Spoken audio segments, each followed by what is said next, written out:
So we're looking at getting corals in this aquarium.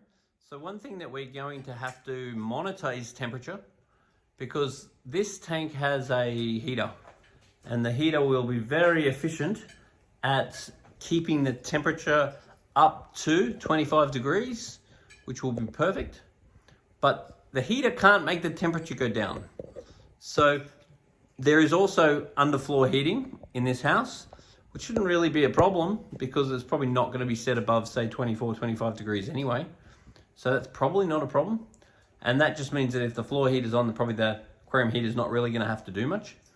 Now, where it is a problem is if your tank's too hot. So this is a very well air-conditioned house, and heat may not be a problem, but when it tends to be a problem is when you're on holidays. So this is something to be aware of, because what you don't want to do is go on a lovely holiday during Christmas when it's really hot here in Australia and come back to cooked fish. So it's not really the fish that are the problem, it's really the corals that are the problem. So your two options are, number one, get a chiller. Now, a chiller needs to physically be somewhere because that's like a small fridge. So you need to figure out where you're going to put it, whether it goes through to outside, whether it goes into a storage cupboard here, whether a magic shelf gets built on top for a chiller. These are all options if you find you need to.